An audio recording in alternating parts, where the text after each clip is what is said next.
الله الرحمن الرحيم نحمده ونصلي ونسلم على رسوله الكريم وعلى آله وأصحابه الطيبين الطاهرين أما بعد فأعوذ بالله من الشيطان الرجيم بسم الله الرحمن الرحيم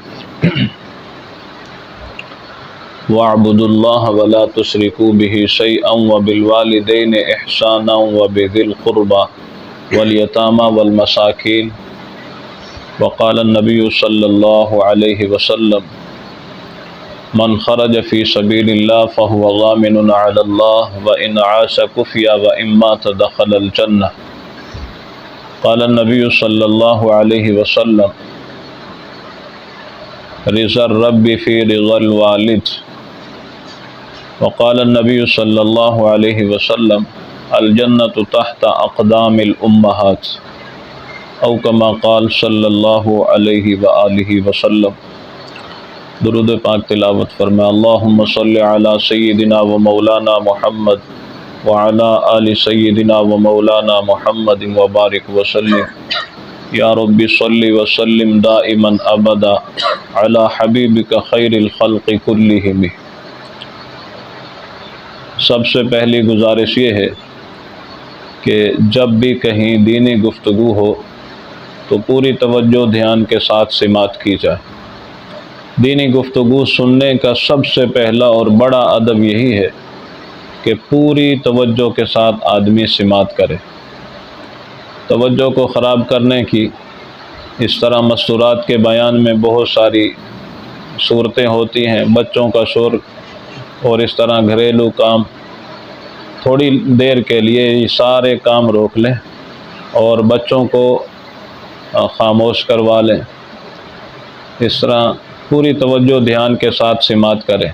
جب آدمی اللہ اور اس کے رسول صلی اللہ علیہ وسلم کی بات سننے کا حق ادا کرتا ہے تو اللہ جل شانہ اس کو عمل کی توفیق عطا فرماتے۔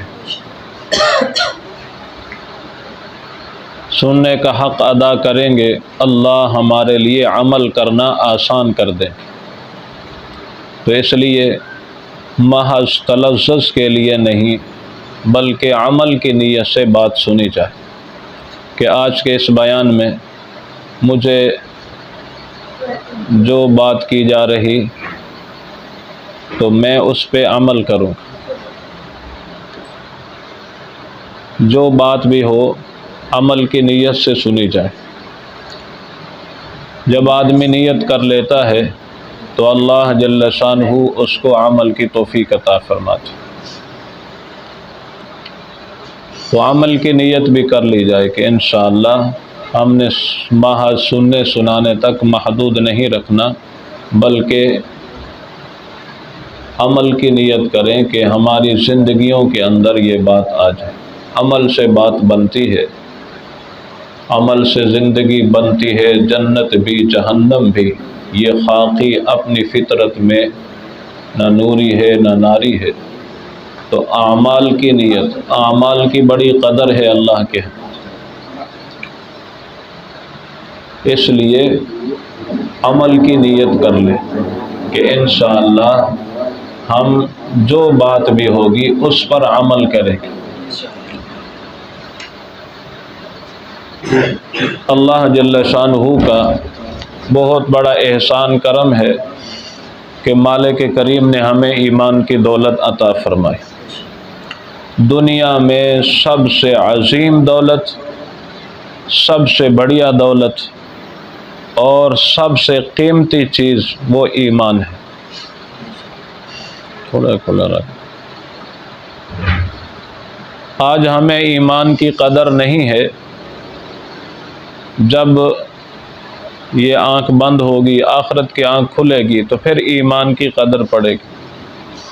کچھ نافرمان صاحب ایمان اپنی کمزوریوں کوتاہیوں اور گناہوں کی وجہ سے عذاب میں ہوں گے تو کافر لوگ ان کو طعنہ دیں گے۔ کافر لوگ کہیں گے مسلمانوں سے کہ تمہارے ایمان اسلام نے تمہیں کیا فائدہ دیا، آج تم بھی ہمارے ساتھ عذاب کے اندر ہو۔ تو اس وقت اللہ جل شانہ کی رحمت جوش میں آئے گی، اور اللہ جل شانہ ارشاد فرمائیں گے کہ جتنے بھی مسلمان بدعملیوں کی وجہ سے عذاب کے اندر ہیں ان سب کو جہنم سے نکالو۔ جب مسلمانوں کو عذاب سے نکالا جائے گا تو اس وقت کافر بول اٹھیں گے، ربما یود الذین کفروا لو کانوا مسلمین، اے کاش ہم بھی دنیا کے اندر مسلمان بن جاتے۔ ایمان سب سے بڑی دولت، ایمان سب سے بھاری نیکی، ایمان ہی وہ دولت ہے جس کی وجہ سے نماز قبول، جس کی وجہ سے روزے قبول، جس کی وجہ سے حج قبول، جس کی وجہ سے آپ کی ساری عبادات، ریاضات اور تعلیم اور پڑھنا پڑھانا، یہ سارے کا انحصار آدمی کے ایمان پر ہے۔ ایمان عقیدہ اگر صحیح ہے تو اس کے سارے عمل اللہ کے دربار میں قبول ہیں۔ اگر ایمان اور عقیدہ درست نہیں، ایمان نہیں ہے، عقیدہ درست نہیں، تو اس کا کوئی عمل بھی اللہ کے دربار میں قبول نہیں ہو۔ اللہ جل شانہ نے قرآن پاک میں سب سے زیادہ توحید، وحدانیت، اپنی عبادت، اپنا معبود ہونا، اس کو اللہ نے بیان فرمایا، وَاعْبُدُوا اللَّهَ وَلَا تُشْرِكُوا بِهِ شَيْئًا، تم عبادت کرو اللہ کی، اللہ ہی کی عبادت کرو۔ إِيَّاكَ نَعْبُدُ وَإِيَّاكَ نَسْتَعِينُ، یہ آیت پڑھ دینا بڑا آسان ہے، اس کے مطابق عمل ہو، اس کے مطابق ساری تنظیم سازی ہو، یہ بہت دور ہے۔ إِيَّاكَ نَعْبُدُ، ہم تیری ہی عبادت کرتے ہیں، لیکن نماز کے وقت نظر ہی نہ آئے، عید کے موقع نظر ہی نہ آئے، کسی جنازے میں نظر ہی نہیں آتے، بڑے عجیب ہیں یہ جو عبادت کر رہے، یہ زبان کی باتیں اور اندر کچھ اور نہیں، بلکہ إِيَّاكَ نَعْبُدُ، ہم تیری ہی عبادت کرتے ہیں، وَإِيَّاكَ نَسْتَعِينُ، اور تجھ ہی سے مدد مانگتے ہیں۔ عبادت کے لائق ذات صرف اللہ کی ذات، لا الہ الا اللہ محمد الرسول اللہ، اے اللہ تیرے سوا کوئی بھی معبود نہیں، معبود صرف تو ہے، لائق عبادت صرف تو ہے، معبود صرف تو ہے، مسجود صرف تو ہے، سب کا خالق صرف تو ہے، سب کا مالک صرف تو ہے، سب کا رازق صرف تو ہے، سب کی ساری سننے والا بھی تو ہے، اور سب کی ساری پوری کرنے والا اور عطا کرنے والا بھی اللہ تو ہے۔ یہ ہماری بنیاد اور ایمان۔ وَاعْبُدُوا اللَّهَ، تم اللہ ہی کے عبادت کرو، یعنی معبود، عبادت کی اقسام ہے، ایک عبادت یہ سجدہ ہے، یہ عبادت ہے، یہ رکوع ہے، یہ عبادت کی ایک حالت ہے، یہ قیام ہے، یہ ایک عبادت ہے، بیت اللہ کا طواف کر رہے یہ عبادت ہے، زکوٰۃ دے رہے یہ بھی ایک عبادت ہے، عشر ادا کر رہے یہ ایک عبادت ہے، اس طرح صوم و صلات کے پابند، روزے کا اہتمام کر رہے یہ ایک عبادت ہے۔ تو لائق عبادت ذات صرف اللہ کی ذات ہے، یعنی رکوع صرف اللہ کے لیے ہو، سجدہ صرف اللہ کے لیے ہو، طواف صرف بیت اللہ کا ہے، عبادات کے لائق ذات صرف اللہ کی ذات ہے۔ وَلَا تُشْرِكُوا بِهِ شَيْئًا، اللہ وحدہ لا شریک ہے، اس کا نہ کوئی ذات میں شریک ہے، نہ صفات میں شریک ہے، نہ ہی اللہ کے کاموں میں اللہ کے ساتھ کوئی شریک ہے۔ اس کی تھوڑی سی وضاحت کرتا ہوں۔ اللہ ذات میں وحدہ لا شریک ہے، یعنی اکیلے تنہا ذات ہے، اس کے ساتھ کوئی بھی شریک نہیں۔ صفات میں بھی وحدہ لا شریک ہے۔ عقائد کی بنیادی کتابیں، یہاں مدرسے کا نظام ہے، صاحب علم لوگ ہیں، عقائد کی بنیادی کتابوں کے اندر یہ بات موجود ہے، وحدہ لا شریک لہ فی ذاتہ و صفاتہ و افعالہ، فرمایا اللہ وحدہ لا شریک ہے اپنی ذات میں اور اپنی صفات میں اور اپنے افعال کے اندر، یہ بنیاد ہے، اس کو اچھی طرح سمجھیں۔ ایسے نہ ہو فرشت میں تو مسلمانوں میں ہمارا شمار ہو، لیکن آخرت میں اور اللہ کے ہاں ہم اسلام سے نکلے ہوئے ہوں۔ یہاں تو ہم موحد قرار دیے جائیں، لیکن اللہ کے ہماری توحید قبول ہی نہ ہو، وحدانیت قبول نہ ہو، یہ بڑی خطرے کی بات۔ فرمایا وحدہ لا شریک لہ فی ذاتہ، اللہ اپنی ذات میں اکیلا تنہا، کوئی بھی اس کا شریک نہیں۔ وصفاتہ، اور اللہ اپنی صفات میں بھی وحدہ لا شریک۔ خالق اللہ کی صفت ہے، بات کو سمجھیں، خالق اللہ کی صفت ہے۔ خالق کہتے ہیں پیدا کرنے والے، پیدا کرنے والا صرف اللہ ہے، اللہ کے ساتھ اور کوئی بھی نہیں جو کسی طرح سے کسی کو پیدا فرمائے۔ یخلق ما یشاء، اللہ جس طرح چاہتا ہے پیدا فرماتا ہے۔ یہب لمن یشاء اناثا ویہب لمن یشاء الذکور او یزوجہم ذکرانا واناثا ویجعل من یشاء عقیما، اللہ جس طرح چاہتا ہے پیدا فرماتا ہے، جسے چاہتا ہے بیٹیاں عطا فرماتا ہے، جسے چاہتا ہے بیٹے عطا فرماتا ہے۔ وَيَجْعَلُ مَن يَشَاءُ عَقِيمًا، اللہ جسے چاہتا ہے بانجھ بنا دیتا ہے، نہ بیٹیاں دیتا ہے نہ بیٹے دیتا ہے۔ تو یہ پکی بات ہے کہ سب کا خالق صرف اللہ ہے، جس کو اور بیٹے دینے والا صرف اللہ ہے، بیٹیاں دینے والا صرف اللہ ہے، دونوں ملا کے عطا کرے دینے والا اللہ ہے، اگر کسی کو نہ دے تو یہ بھی کرنے والا اللہ ہے۔ انہ علیم قدیر، ہر ایک چیز کو جاننے والا اللہ ہے۔ کل فرما ہر ایک چیز پر، انک علی کل شیء قدیر، ہر ایک چیز پر قبضے قدرت رکھنے والا بھی اللہ ہے۔ ہر ایک چیز اللہ کے قبضے میں، ہوائیں، فضائیں، بحر و بر، خشک و تر، پہاڑ و پتھر، لیل و نہر، یہ سارا کا سارا نظام اللہ ہی کے قبضے قدرت میں۔ اس لیے میری محترمہ اسلامی ماں اور بہنوں، اگر اللہ کے ساتھ معاملہ ہمارا صحیح ہوا تو ہمارے سارے کام بن جائیں گے۔ اللہ کی ذات کے ساتھ تعلق ہو گیا تو ہمارے کام بن جائیں گے۔ کہیں خدا نخواستہ رب ناراض ہو گیا تو پھر سب کچھ ختم ہو گیا۔ اللہ کی محبت حاصل کر لی، تعلق حاصل کر لیا، اللہ کی فرما برداری کر لی تو اس کے سارے کام بن گئے۔ وَاعْبُدُوا اللَّهَ وَلَا تُشْرِكُوا بِهِ شَيْئًا، خالق یہ اللہ کی صفت ہے، اللہ کے ساتھ اور کوئی بھی پیدا کرنے والا نہیں۔ رازق، رزق دینا، یہ اللہ کی صفت ہے، اللہ کے ساتھ اور کوئی بھی شریک نہیں۔ بچے بچیاں دینا یہ اللہ کا کام ہے، اللہ کے سوا کوئی بھی دینے والا نہیں۔ صحت بیماری یہ اللہ کا کام ہے، اللہ کے سوا کوئی بھی کرنے والا نہیں۔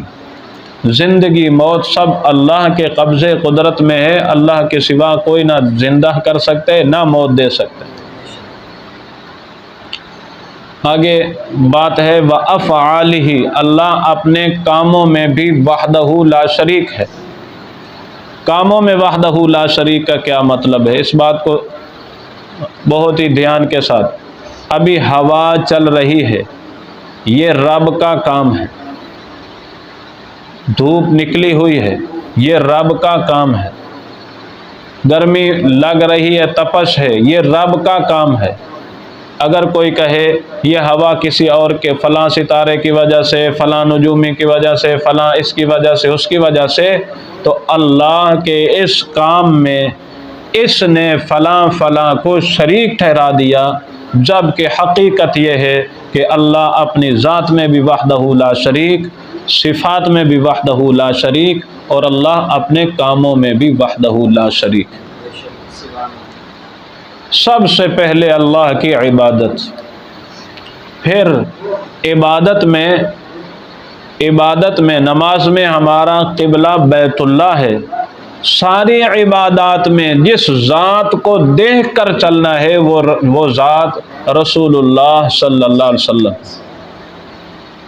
نماز ادا کرنی ہے، روزہ رکھنا ہے، حج ادا کرنی ہے، عمرہ کے لیے حاضری ہے، بیت اللہ کا طواف ہے، یہاں زکوٰۃ کا معاملہ ہے، عشر کا معاملہ ہے، یہ سارے کے سارے اعمال، بلکہ صبح سے لے کر شام تک اور شام سے لے کر صبح تک جتنے بھی مصروفیات ہیں ہماری 24 گھنٹے کی زندگی، یہ ساری کی ساری پاک پیغمبر علیہ الصلاۃ والسلام کی تعلیمات کے مطابق اگر گزار رہے تو یہ ساری ہماری عبادت ہی عبادت ہے۔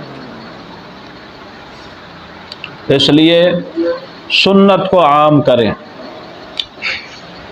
مستورات ازواج مطہرات کو اپنا آئیڈیل بنائیں۔ کسی نے ایسے ہی کہہ دیا کہ یہ فلاں عورت، یہ اس کو آئیڈیل بناؤ، کسی نے کسی کا کہہ دیا، کسی نے کسی کا کہہ دیا، یہ اس دور کی کوئی بھی آئیڈیل نہیں ہو سکتی۔ ہمارے لیے نمونہ مستورات کے لیے اسوہ حسنہ وہ ازواج مطہرات ہیں یا بنات مصطفیٰ ہیں، اہل بیت اطہار کی عورتیں اور صحابیات کی زندگیاں ہماری ماں اور بہنوں کے لیے بہترین نمونہ ہے، ان کو دیکھ کر چل۔ عبادت کے بعد جس بات کو لازمی سمجھتا ہوں اس لیے میں نے یہ مختصر کیا، عبادت کے بعد یہاں جو اللہ نے بیان کیا ہے وہ وَاعْبُدُوا اللَّهَ وَلَا تُشْرِكُوا بِهِ شَيْئًا وَبِالْوَالِدَيْنِ إِحْسَانًا، والدین کے ساتھ اچھا سلوک کرو۔ اب یہاں بہت ساری مائیں بیٹھی اور بہت ساری عزیزہ پیاری بیٹیاں بھی تشریف فرما، تو یہ اس وقت بہت بڑی ضرورت ہے کہ والدین کے ساتھ اچھا سلوک۔ عبادت کے بعد اللہ جل شانہ نے قرآن میں والدین کو بیان فرمایا، والدین کے ساتھ اچھا سلوک کرنا اس کو بیان فرمایا۔ کیا اہمیت ہے! رب کی عبادت کے بعد اگر کسی کی دھرتی پر کسی کا حق ہے، لائق خدمت ہیں یا اچھا سلوک کے حقدار ہیں تو وہ والدین۔ والدین ہمارے لیے بہت بڑی نعمت، والدین کی قدر کریں، جب نہیں ہوتے تو پھر بڑی قدر پڑتی ہے۔ ہمارے استاد محترم ان کے والد فوت ہو گئے، حالانکہ جب حیات تھے تو وہ بڑے نیک آدمی تھے، تو ان کو ڈانٹتے بھی تھے تو وہ پریشان ہوتے تھے کہ بابا جی کی ڈانٹ پڑتی رہتی ہے۔ لیکن جب وہ وفات پائے ہم ان کے جنازے کے لیے گئے، پھر تیسرے دن ہم تعزیت کے لیے جب گئے تو میں نے کہا استاد جی کیا حال ہے؟ تو اب والدین کی اہمیت اور عظمت کو دیکھیں، فرمانے لگے بیٹا ایسی دھوپ میں کھڑا ہوں کہ دور تک سایہ نظر نہیں آتا، پہلے میرے اوپر میرے سر پہ سائبان تھا، سایہ تھا، وہ سایہ اٹھ گیا اور سایہ چلا گیا، اب دور تک دھوپ ہی دھوپ نظر آتی ہے، کوئی سایہ نظر نہیں آتا۔ تو یہ والدین کا حیات، والدین کا زندہ ہونا، موجود ہونا، یہ بہت بڑی نعمت ہے۔ ایسے نہیں، اللہ کے محبوب نے ارشاد فرمایا رضا الرب فی رضا الوالد، والد کی رضا میں تیرے رب کی رضا ہے۔ یہ تیرے والدین تیرے لیے جنت کے دروازے ہیں یا جہنم، اگر اچھا سلوک کرے گا تو جنت کے دروازے تیرے لیے کھلے، اگر ان کے ساتھ اچھا سلوک نہیں تو پھر جہنم کے دروازے کھلے۔ حقوق میں والدین، عبادت کے بعد والدین کے حقوق کی بات ہے، اور کیونکہ یہاں مائیں جمع ہیں، اب والد اور والدہ کے حقوق میں جو مقدم ہے اس کا نام ماں ہے۔ ماں ہمارے سر کا تاج ہے، سب سے زیادہ خدمت کی حقدار وہ میری ماں ہے۔ فرما الجنت تحت اقدام الامہات، جنت کو اللہ نے اٹھایا ہے، ماں کی خدمت میں رکھ دیا۔ اس لیے والدین کی خدمت، والدین میں اماں کی خدمت، یہ ہمارے لیے جنت ہے، اس میں اللہ کی رضا ہے، یہ ہمارے لیے جنت کا دروازہ کھلا ہے۔ جو شخص والدین کی خدمت کرتا ہے اللہ برکات نصیب فرماتے ہیں، برکتیں ہی برکتیں ہوتی، اللہ وسعتیں عطا فرماتا ہے۔ اور خدا نخواستہ اللہ حفاظت فرمائے ہمارے تمام عزیز بھائیوں کی، محترمہ بہنوں کی، ساری ہماری اولاد کی اللہ نافرمانی سے حفاظت فرمائے۔ خدا نخواستہ والدین کا باغی نافرمان ان کو تکلیف دینے والا ہوا تو آخرت میں تو عذاب ہے ہی، دنیا ہی میں اللہ اس کی گرفت فرمائیں گے۔ والدین کی نافرمانی ایسا عمل ہے کہ دنیا ہی کے اندر اس کو عذاب شروع ہوتا ہے، وہ سمجھ نہیں آتا۔ پریشانیاں، مصائب، بیماریاں، یہ ساری کی ساری یہاں دنیا کے اندر والدین کی نافرمانی سے یہ معاملات شروع ہو جاتے، والدین کی فرما برداری۔ اللہ اللہ۔ اب والدین کی فرما برداری، اس میں بیٹا یا بیٹی فرما بردار ہو تو والدین کا بھی کردار ہے۔ والدین نے اگر دین کے مطابق اس کی تربیت کی ہے، دین سکھایا ہے، دین پڑھایا ہے، دینی تربیت کی ہے تو یہ فرما بردار ہوگا۔ میں اپنی طرف سے نہیں کہتا، حضرت عمر بن خطاب رضی اللہ تعالی عنہ جلیل القدر صحابی رسول، خلیفہ راشد، امیر المومنین، خلیفہ ثانی، اور کیا عمر کا روب ہے، زمین پہ درہ لگاتے ہیں، کیا تیرے اوپر عمر انصاف نہیں کرتا؟ دریا کو خط لکھتے ہیں تو دریا چل پڑتا ہے، جس گلی اور راستے سے عمر گزرتا ہے شیطان ڈر کے بھاگ جاتا ہے۔ آج بھی شیطان ڈرتا ہے۔ مومن اور اس طرح شریر کو اگر پہچاننے تو عمر کا نام بلند کرو، پتہ چل جائے کہ اس کے دل کے اندر کتنا ایمان ہے۔ تو حضرت عمر رضی اللہ تعالیٰ عنہ کے پاس ایک والد اپنے بیٹے کی شکایت لے کر آئے کہ یہ میرا نافرمان ہے۔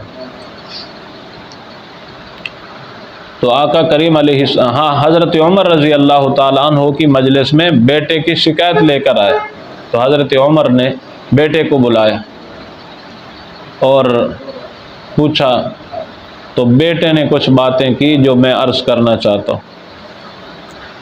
کہا، امیر المومنین، اس نے میرے حقوق کو پامال کیا ہے۔ وہ کیسے؟ کہا، اس نے جو میرے لیے ماں بنائی ہے وہ بالکل باندھی ہے، جاہل ہے، اس کے پاس علم ہی نہیں تھا، باندھی تھی اور دین کا علم نہیں رکھتی تھی۔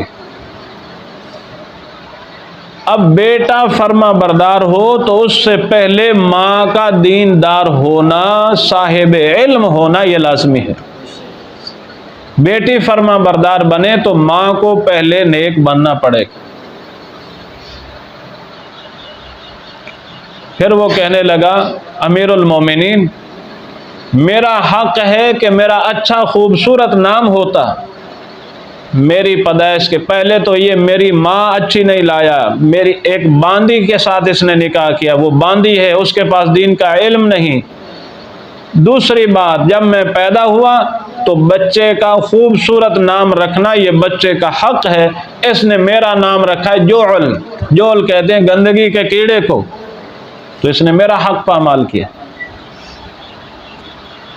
اللہ ہماری تمام نسلوں کی حفاظت فرمائے۔ جب مائیں بیٹھی ہیں ٹی وی پر، وی سی آر پر، فلم پر، ڈرامے پر، اور وہاں نام اداکاروں کے الٹے سیدھے وہ دیکھ رہی ہیں، تو اب یہ کیا نہ تعلیم ہے اور نہ ان کو اچھے نام کا پتہ ہے؟ تو اس طرح سے جب وہ کریں گے ایسا تو آگے اولاد کیا کرے گی؟ ہمارے معاشرے کی بنیاد ماں ہے، اور سارا کا سارا معاشرہ ہمارے آنے والی نسل پر منحصر ہے۔ تو نسل سمر جائے اس کے لیے ماں کا نیک ہونا شرط ہے۔ ماں نمازی ہوگی بچے نمازی ہوں گے، ماں نیک ہوگی بچے نیک ہوں گے، ماں حیا والی ہوگی اس کی بچیاں حیا والی ہوں گی، بچے حیا والے ہوں گے، ماں پردہ دار ہوگی بچیاں اس کی بچیاں ساری کی ساری خود بخود پردہ دار ہوں گی۔ حیا ہوگا تو بچوں میں بھی حیا ہوگا۔ ماں قرآن کی قاریہ ہے، قرآن کے ساتھ تعلق ہے، قرآن کے ساتھ محبت ہے، قرآن کی تلاوت ہے، وہ کیا مائیں تھی، کیا مائیں تھی۔ 2.5 سال کا بچہ ہے، ماں نے ابھی دودھ چھڑوایا، تقریباً 1.25 پاؤ کے قریب اس دودھ پیتے بچے کو قرآن یاد ہے۔ حیرت کہ کیسے یاد کر لے، بس میری ماں مجھے دودھ پلاتی تھی اور قرآن پڑھتی تھی۔ تو بچہ سنتا رہتا اور وہ سیکھ جاتا۔ جیسے آئے ہمارے بھی چھوٹے چھوٹے بچے بہت ساری سیدھی اور غلط حرکات کرتے ہیں، اور وہ بالکل بچہ ہوتا ہے، تو کہاں سے سیکھا جی، وہ بس ماحول سے سیکھ لی۔ یہ اولاد بہت بڑی اللہ کی نعمت ہے۔ میری عزیزہ محترمہ اسلامی ماں اور بہنوں، اس کو اہمیت دو۔ یہ اولاد اللہ کی بڑی نعمت ہے۔ جن کی اولادیں نہیں ان سے پوچھو کس طرح پریشان ہوتے ہیں، ترستے ہیں، دعائیں کرتے ہیں، یا اللہ ہمیں اولاد دے دے۔ بعض تو مائیں بڑی کمزور اور دعا بھی غلط کر لیتی، اللہ سائیاں دے صحیح چاچا جی ہو جائے دے۔ ایسا نہیں کرنا، ایسا نہیں کرنا۔ جب مانگ اللہ سے رہے ہیں تو اچھا مانگنا ہے۔ رب ہب لی من الصالحین، یہ دعا ہے اللہ نے سکھائی ہے۔ ہمیشہ دعا کر رہے ہیں کہ اللہ نیک اولاد عطا فرما، اچھی اولاد عطا فرما۔ جذبات میں آ کر، طلب میں آ کر مانگ لیتے، اللہ دے دے دے چاہے جیسے بھی ہوں، بس مجھے صاحب اولاد تو کر، چل مجھے ایک بیٹی ہی دے دے۔ بھائی نیک اولاد مانگنی ہے، نرینہ اولاد مانگنی ہے، جو اللہ عطا فرمائے اس پر شکر کرنا ہے۔ تو جن کی اولادیں نہیں ان سے پوچھیں کیسے دعائیں کرتے ہیں، کیسے حکیموں کے چکر، ڈاکٹروں کے چکر، اور پھر آج کل تو اور یہ پیروں کے چکر، عاملین عملیات والوں کے چکر، اور پھر پتہ نہیں کیا کیا وہاں کوششیں اور ہو رہی۔ اگر صحیح ہے تو صحیح ہے، اگر غلط ہے تو غلط۔ دیکھیں شریعت کے اندر دم کروانا، تعویذ لینا شرعاً درست ہے، لیکن کیسے درست ہے کہ جو شخص آپ کو دم کر رہا ہے، تعویذ لکھ کے دے رہا ہے، یہ شریعت کا پابند ہے، تو پھر اس سے عملیات کا کام درست ہے۔ اور اگر وہ خود شریعت کا پابند نہیں تو ایسے شخص کا ہمیں کیا پتہ کیا پڑھ کے پھونک مار رہا ہے اور کیا لکھ کے ہمیں تعویذ بنا کے دے رہا ہے۔ شریعت ظاہر کی مکلف ہے، اس کا ظاہر اچھا ہے تو ہم توقع رکھیں گے کہ اس کا باطن بھی اچھا ہے، اس کی عملیات بھی ٹھیک ہیں، اس کا دم بھی ٹھیک۔ تو یعنی جس کی اولاد نہیں ہوتی وہ کتنے چکر لگاتے، کہاں کہاں گھومتے پھرتے اور کیسی کیسی۔ تو اس لیے عرض کر رہا، یہ بچے، یہ بچیاں، یہ اولاد، یہ ہماری بہت بڑی نعمت ہے، اللہ نے بہت بڑی نعمت عطا فرمائی۔ اور اگلی بات سنو پوری توجہ دھیان کے ساتھ، خدا نہ خواستہ بچے یا بچیاں ان کا حیا چلا گیا تو یہ بہت بڑی زحمت ہے ہمارے لیے۔ بچے اور بچیاں اگر نیک نہ ہوئے، ان کو نیک نہ بنایا، ان کے اندر نیکی کی کوشش اگر نہ کی تو یہ پھر ایسا وبال ہے کہ بس نہ دنوں کو سکون ہے نہ راتوں کو سکون۔ اگر نافرمان ہو گئے، اگر باغی ہو گئے، کہیں ایسے بے حیائی کے اندر مبتلا ہو گئے تو پھر بندہ نہ جی سکتا ہے نہ دنیا میں رہ سکتا ہے۔ جس طرح یہ نعمت بہت بڑی ہے، اسی طرح سے ان کی تربیت بھی بہت لازمی ہے۔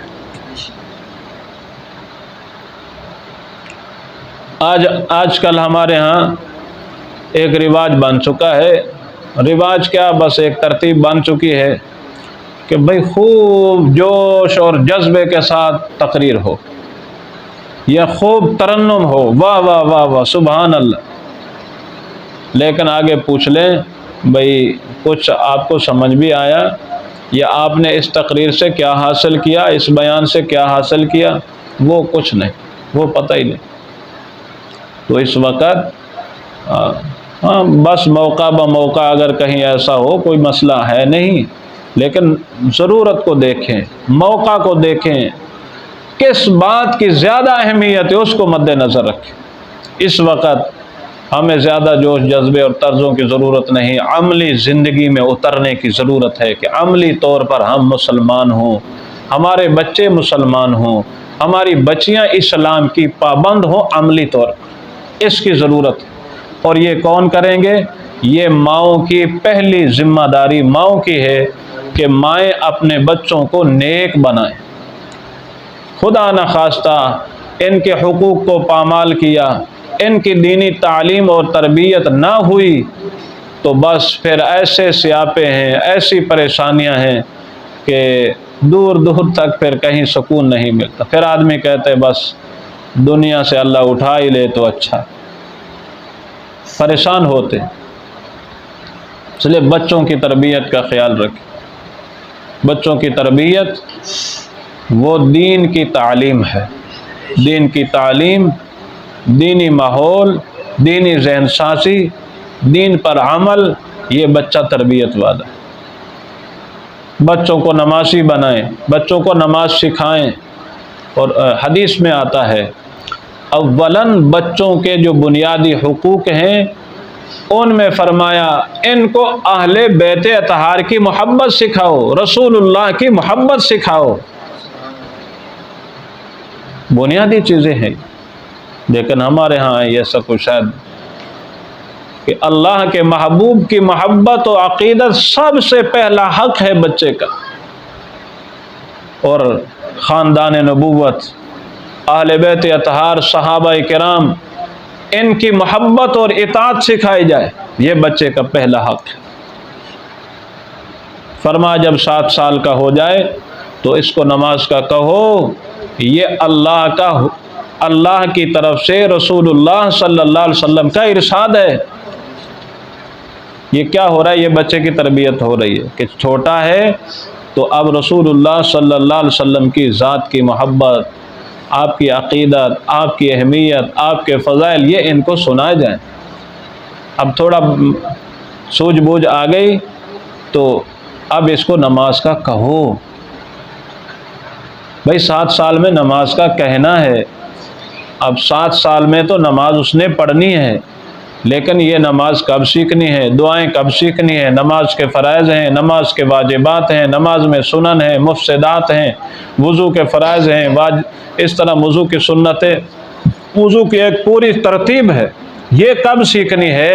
یہ 7 سال سے پہلے بچے کا حق ہے، لیکن ہم اس کو پامال کر رہے ہیں، بھاری بھاری بستے، ضرورت بھی نہیں اتنی جتنا وزن ڈال دیا ہے، اور اتنا وزن ڈال دیا ہے کہ وہ نہ پڑھنے والوں کو سمجھ آتا ہے، نہ پڑھانے والوں کو سمجھ نہیں آتا، پڑھنے والے کیا سمجھیں۔ یہ ہماری نسلوں کے ساتھ کھیلا جا رہا ہے کہ ان کے اندر کچھ بھی نہ آئے۔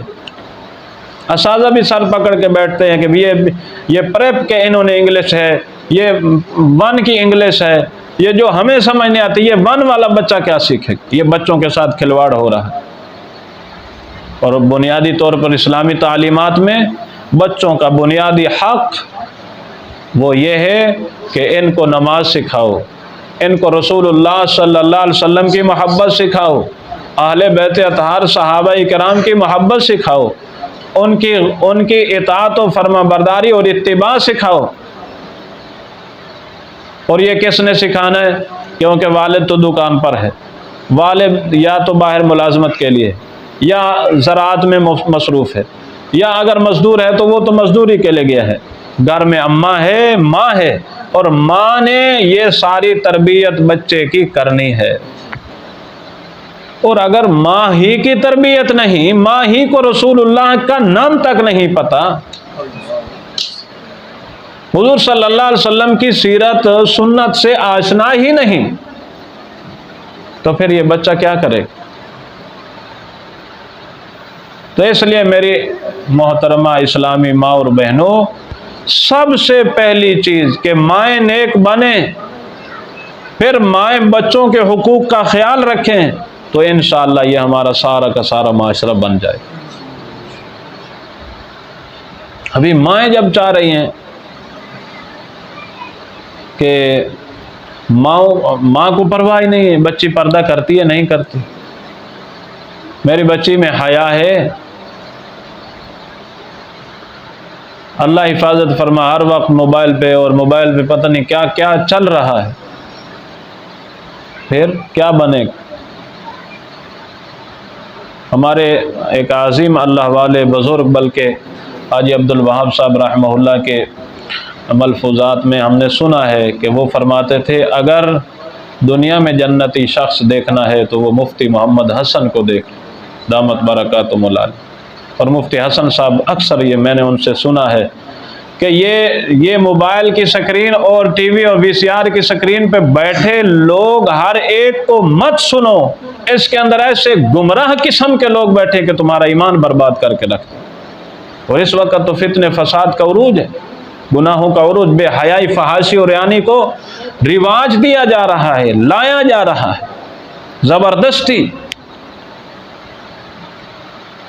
میری بات سنو، اسلام میں عورت پر پردہ ہے، اور یہ پردہ مولوی کی طرف سے نہیں، مولا کی طرف سے ہے، قرآن میں ہے، یا ایھا النبی قل لازواجک وبناتک ونساء المؤمنین یدنین علیہن من جلابیبہن۔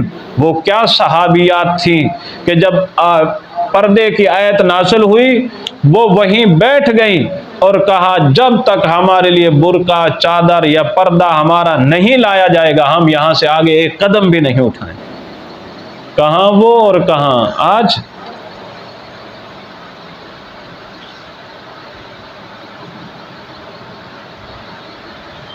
اللہ اللہ، بنے گا کیا؟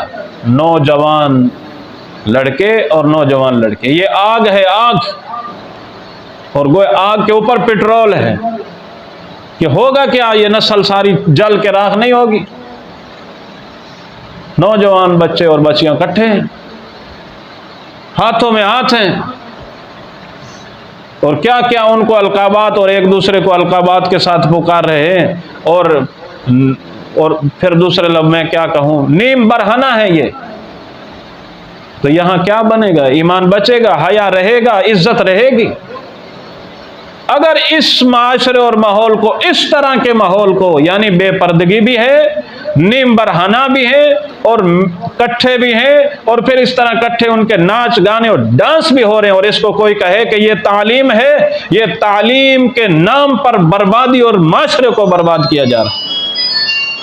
یہ چاہے کوئی سکول ہے، چاہے کالج، چاہے یونیورسٹی ہے، یا چاہے کوئی اور بھی ادارہ ہے جس کے اندر ایسا ہو رہا ہے، اور ان کا لیبل یہ ہے کہ ہم آزادی چاہ رہے ہیں، یا ان کا لیبل ہے کہ ہم حقوق نسواں کی بات کر رہے ہیں، یا ان کا لیبل ہے کہ ہم تعلیم دے رہے ہیں، یہ لیبل ٹائٹل اپنے پاس رکھیں، اس کا نام بے حیائی، فحاشی اور عریانی کے سوا کچھ بھی نہیں، اور اس سے معاشرے کی بربادی کے سوا اور کچھ بھی نہیں۔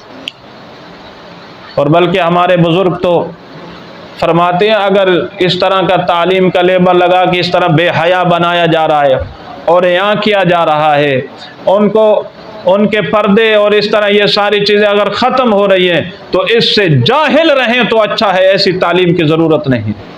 تعلیم وہی ہے جو اللہ نے قرآن و حدیث میں، اللہ نے قرآن میں اور پاک پیغمبر علیہ الصلوۃ والسلام نے حدیث میں ہمیں دے کہ ہمارے لیے آئیڈیل اور اسوہ ہماری مستورات کے لیے، میں بارہا عرض کر چکا، ازواج مطہرات۔ یہ کون عورتیں ہیں؟ جن کے بارے قرآن کہتے ہیں کائنات میں ان جیسی مائیں نہیں ہیں، اللہ نے ان سے رجس اور گندگی کو دور کر دیا ہے یہ ساری کی ساری پاک مائیں۔ جب مائیں نیک ہوں گی، میں بہرحال یہ بات، ماں نیک ہوگی، ماں اچھی ہوگی تو ماں اور دیندار ہوگی تو آگے بچوں کی تربیت بھی ہوگی، بچوں کے اندر بھی دین ہوگا۔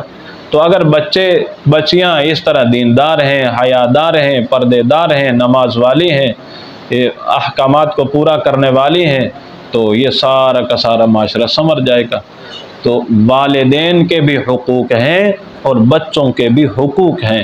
والدین جب بچوں کے حقوق کا خیال رکھیں گے، یعنی ان کو دینی تعلیم دیں گے، دینی تربیت کریں گے، ان کے حیا کا خیال رکھیں گے، ان کے پردے کا خیال رکھیں گے اور ان کی نماز کا خیال رکھیں گے، اس طرح جب بچہ تھا تو یہ ساری باتیں انہوں نے مد نظر رکھی اور اس طرح سے بچے کی تربیت کی، تو جب بڑا ہو جائے گا تو اس کے والدین اس کے سر کا تاج ہوں گے۔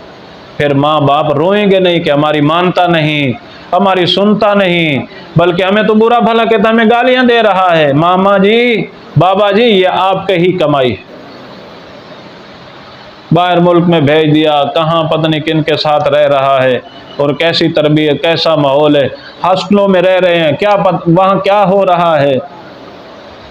تو اب روتے کیوں ہو کہ ہمارے جنازے میں کھڑے ہو کے اس کو دعا بھی نہیں آتی، آپ نے سکھائی تھی؟ وفات کے بعد اس کو تو فاتحہ ہی نہیں آتی، سورہ اخلاص نہیں آتی کہ وہ والدین کے لیے اتنا ہی ثواب ایصال کر سکے، تو یہ کس کا جرم ہے؟ بعد میں پھر روتے ہیں، پھر رونے سے کیا ہو؟ ابھی سے سمجھو، مساجد کا رخ کرو، مدارس کا رخ کرو، ان جامعات کو، یہ بنین و بنات کے مدارس کو، یہ اس معاشرے کے لیے بہت بڑی دولت اور نعمت ہے، اس کی قدر کر۔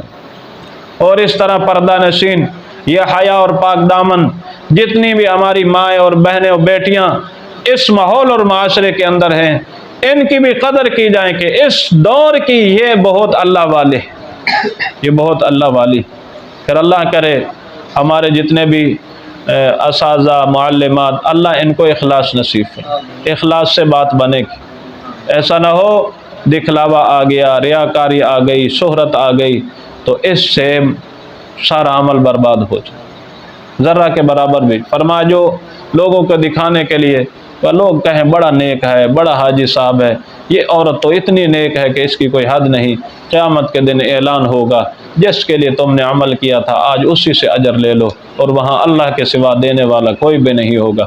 اس لیے ہر عمل اللہ کی رضا کے لیے، اللہ کی رضا کے لیے، تو اس سے انشاءاللہ دنیا بھی بن جائے گی، آخرت بھی بن جائے۔ تو آج کی اس محفل میں یہی گزارش کرتا ہوں، جتنی میری عزیزہ بیٹیاں بہنیں موجود ہیں وہ والدین کا خیال رکھیں، اور والدین سے درخواست کرتا ہوں، بالخصوص والدہ محترمہ سے عرض کرتا ہوں کہ آپ اپنے بچوں کے بنیادی حقوق کو مد نظر رکھیں، بڑے ہو کر یہ خود بخود آپ کی فرما برداری اور خدمت گزاری کریں گے انشاءاللہ۔ اللہ جل شانہ ہم سب کو عمل کی توفیق عطا فرمائے۔ رمضان کے آخری دن چل رہے ہیں، اس کی قدر کریں، رمضان کی اختتام ہے، انما الاعمال بالخواتیم، خاتمے پر اعمال کا دار و مدار ہوتا ہے۔ ہمارا پہلے اگر سستی ہو گئی تو اب یہ 4-5 روزے رہ گئے، ضرور اس کا اہتمام کریں، تلاوت کا اہتمام کریں، تراویح کا اہتمام کریں، اس طرح سے گھروں میں اپنے ماحول اور فضا بنائیں کہ کوئی بھی روزے کے بغیر نہ ہو، کوئی بھی تراویح نہ چھوڑتا ہو، کوئی بھی نماز نہ چھوڑتا ہو، اور مستورات کو پردے کا کہیں، پردے کے بارے میں ان کو ترغیب دیں، اس طرح دینی ماحول بنائیں، دین کے مطابق چلیں پھریں، تو انشاءاللہ یہ دنیا ہمارے لیے جنت بن جائے۔ تو رمضان کے آخری ایام ہے، اس کی قدر کر اللہ جل شانہ، اور یہ اب دینی ماحول بن جائے، دینی تعلیم ہو جائے، اس کے لیے مدارس، اس کے لیے مدارس یہاں جیسے ہمارے محترم ارشاد صاحب اور ان کی اہلیہ محترمہ، اللہ ان کی عمر میں برکت عطا فرمائے، ان کی ساری کاوشوں کو اللہ اپنے دربار میں قبول فرمائے۔ یہ اس طرح درسگاہ بنا لی اور بچوں کی دینی تعلیم ہو رہی، اس کو بڑی غنیمت سمجھ، اور ساتھ ہی مدرسہ ہے جامعہ صدیقیہ، اس میں ہمارے بھی اسباق ہیں۔ تمام مسورات سے گزارش ہے کہ کہ اپنے بچوں کو مدارس میں بھیجیں، اور بالخصوص بچیوں کو تو مدارس میں، یہاں پردہ ہے، حیا ہے، دینی تعلیم ہے، دینی تربیت۔ اس سے انشاءاللہ ہمارا معاشرہ بن جائے۔ جب مائیں بیٹیاں نیک ہوں گی تو آگے سارا کا سارا معاشرہ تو انہی سے چل رہا ہے، اولاد تو انہی سے چل رہی، اولاد انہی کے تربیت میں ہے۔